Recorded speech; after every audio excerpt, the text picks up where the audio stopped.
Hello, this is Pastor Bob at MarriageHelp.com. This is the final lesson on our 10 rules to a good fight.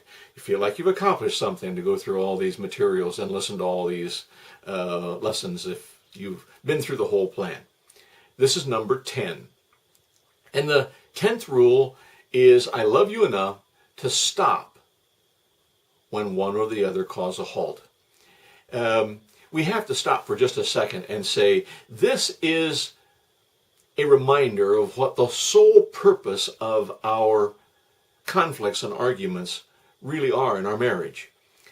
We are trying to find a way to build up the foundation of our marriage relationship, to build the trust, to build the knowledge, to learn something about the other individual, to learn something about ourselves. It is not something that is as simple as saying, okay, 1, 2, 3, and we'll fix this, and then we can go on and we won't have any more arguments. We have a long-term process of taking two unique persons and personalities and putting them together into a relationship that really gets stronger over the years and doesn't weaken. Number 10 says, I love you enough to stop, because there is a limit to how much positive things we can do in any one setting before we start doing damage again. And we have to set limits within ourselves and within our relationship to work purposefully in our conflicts and our misunderstandings. There are times when we're just going to have to say, I don't think we have the answers here. We're going to have to do some more research and come back and discuss this again later. If we are discussing finances and we're discussing what we're going to do about that, sometimes there are times we just have to set it aside and come back to it when we've actually got more information, a better idea. I want you to be able to have the freedom, either one, to be able to say, I've had enough. I can't do this right now. Everybody has their own rhythms, their own cycles that they go through in their minds. I tend to be a person that wakes up early in the morning, and I'll be the first one to drift off toward the bedroom in the evening. My mind works best in the morning. My wife works best in the evening, and very often I'll look at her the next morning and say, what time did you get to bed last night? And she'll go, way too late. But that's when her clock is running the best. If we are trying to just solve a problem without regard to what the other person's mental cycles are, when they're feeling the best, when they're doing their best, when they're at their best. In other words, if Judy tries to get into a discussion with me after about 9:30, my brain's already shut down.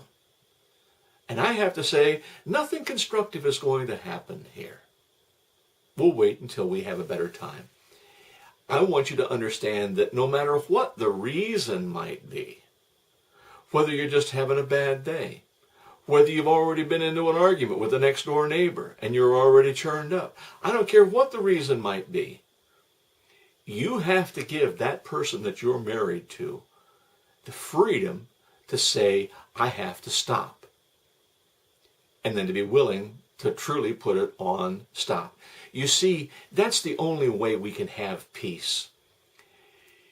We are building something amazing. We are building it from the ground up. You two, working together, are building something that the two of you have to engineer carefully. But we're not defined by our conflicts.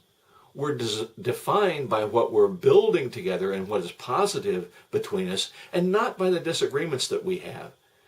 In between the different conflicts, in between the different arguments, in between the misunderstandings, in between the problems that we face, and the stresses and strains, let there be peace.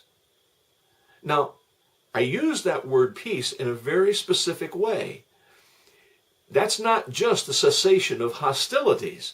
That's not like what we have in that spot they call the DMZ between North Korea and South Korea, where both countries have their rifles pointed at each other across this open void between. What I'm talking about is true peace. Look at that person you're married to. Smile at them. Look at them and see what is positive about them and what you enjoy about them and what you treasure about them. And then we stop our conflict and have peace until we decide we're going to pick it up again. And we're always going to have difficulties and misunderstandings. But the point is, don't just stop arguing with the anticipation is, boy, I'm going to get my stuff together so that I can really let them have it the next time we start this thing. Let there be shalom peace, permanent, joyful, edifying, building up peace, because that is the essence of our relationship. The difficulties are just storms that come up once in a while that we have to deal with, but we're always preparing for and we're building the foundation so that we can have a long, enduring peace between us together. It's the kind of relationship that builds everyone up, including the children, the in-laws, the parents, the employers, the neighborhood, the church congregation, and all the circle of friends will marvel at a peace-filled relationship. Thank you for listening to MarriageHelp.com. That's our hope and our prayer for you. And we hope that we can be a part of making your relationship more filled with peace. Thank you.